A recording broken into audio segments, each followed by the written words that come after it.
The true relationship between food, mind, and health question. People often emphasize the importance of food for staying healthy, but is that really the right approach? Or should we separate the idea of food and health?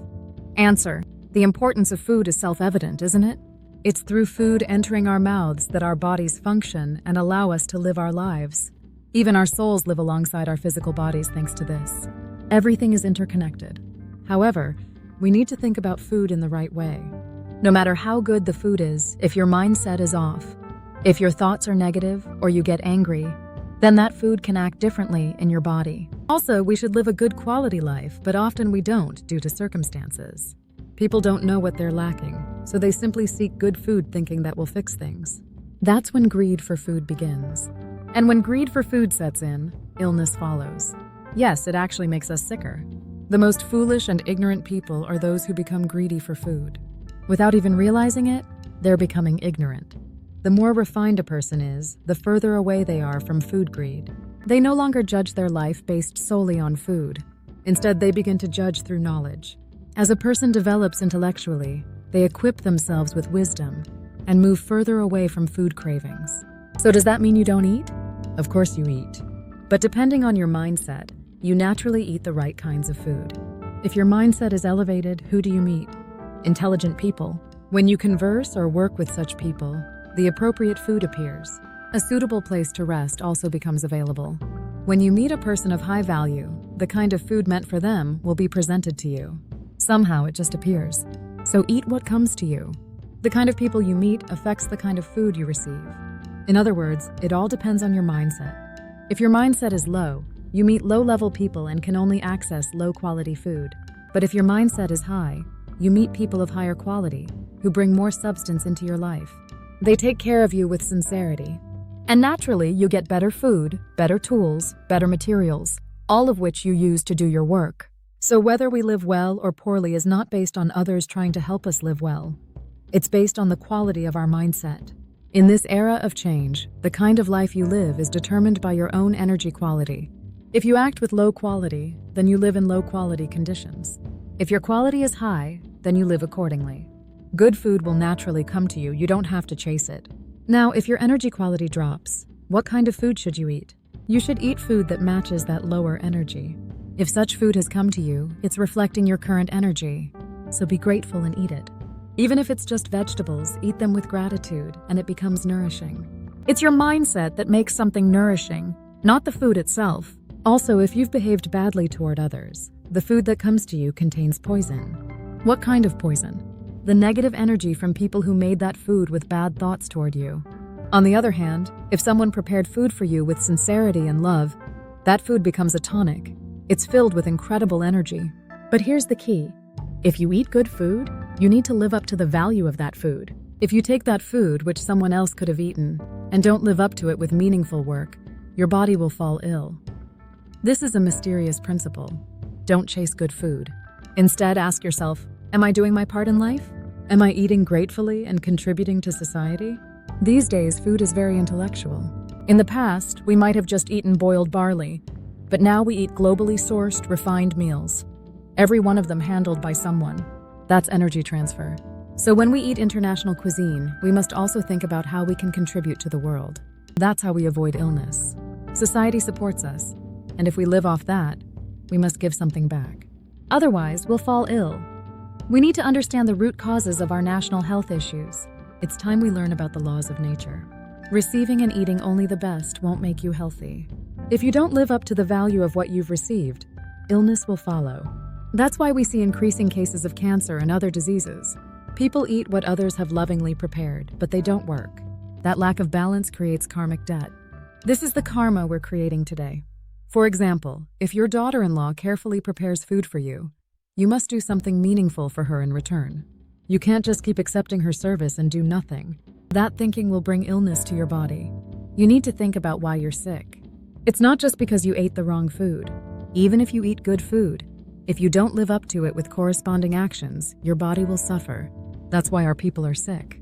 We're missing something very important. We don't know the laws of nature. If someone draws water for you with care and offers it sincerely, you must not simply drink it and go on your way.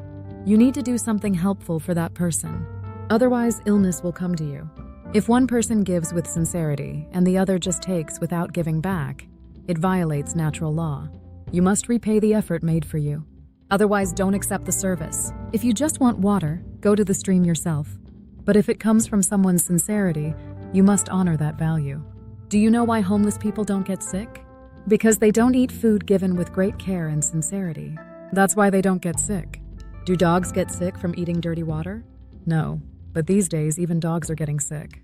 Why? Because people feed them high-quality food, but the dogs don't do anything except bark. They don't do meaningful work, so they fall ill. Dogs should eat dog food to stay healthy because that's all they're capable of. This is the law of nature. Cows should eat cow feed. Humans, on the other hand, have incredibly sensitive physical systems designed by nature. So if your parents have worked hard for you with sincerity, you need to absorb that effort and grow to do what they couldn't do. Something meaningful for society. That's how you become healthy. If you don't understand this root principle, you won't understand why you're sick. Do you understand a bit better now? P.S. When we consume food that has substantial mass and nourishment but fail to carry out work or actions of equivalent mass, illness can eventually manifest. To explain this more clearly, when we are served or eat food that carries energy and substance, that energy doesn't just disappear, it accumulates within us. As this continues over time, there comes a period of reflection or evaluation. If after a certain amount of time, which varies from person to person, we still haven't used that energy through meaningful or equivalent work, then illness may suddenly arise in the body. It's similar to the way rain doesn't fall all at once. It comes after a long accumulation of clouds. The illness, like the rain, is a result of what has been building up. What we also need to remember is that, in nature, every single one of our actions is being recorded. Nothing goes unnoticed. Thank you for reading. In summary of the lecture, the true relationship between food, mind, and health. 1. Food is important, but mindset matters more. Yes, food is essential for survival, but if your mind is filled with negativity or anger, even the best food can become harmful in your body. 2. Craving good food can lead to illness. Many people don't know what they're lacking, so they try to fix it by eating better food. This turns into greed, and greed for food invites illness. Wise people aren't obsessed with food. They seek knowledge and meaning instead. 3. Your mindset attracts the people and food in your life. A higher mindset attracts high-quality people, conversations, and food. A lower mindset leads to lower energy interactions and poor quality food. 4. Gratitude transforms even simple food. Even if you're given plain vegetables, if you eat them with gratitude, they nourish you. It's not the food itself, but your attitude toward it that determines its value. 5. If someone serves you with love, you must respond with action. When someone offers food with care, you must give back through meaningful action. If you just take without returning that energy, your body may eventually fall ill. This is part of the natural law, an unspoken rule of the universe. 6. Modern health issues come from ignoring natural law. Illness comes not only from eating the wrong foods, but also from failing to match the food we receive with equal responsibility or purpose.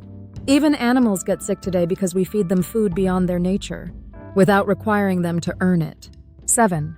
Energy never disappears. It builds up. If we keep eating without doing meaningful work, the energy accumulates inside us. Eventually, this unbalanced energy becomes illness. Like clouds building up to become rain, disease is the result of unused or unbalanced energy. Core message. It's not just what you eat that matters. It's how you live after eating it that determines your health. I write the story based on the above articles. The silent table people called her the quiet cook. No one knew her real name or age. She lived in a small wooden cabin deep in the mountains and served meals to those who found their way to her. There was no signboard, no advertisement. Yet somehow everyone who dined at her table left saying, "My life changed." CHEON was one of them. A well-known advertising executive, he lived off coffee and stress, racing through meetings, campaigns, and deadlines. He ate well, earned well, and thought he was living well. Until one day, his body simply collapsed. Tests showed no clear illness, but his energy drained away, and his body weakened more and more each day.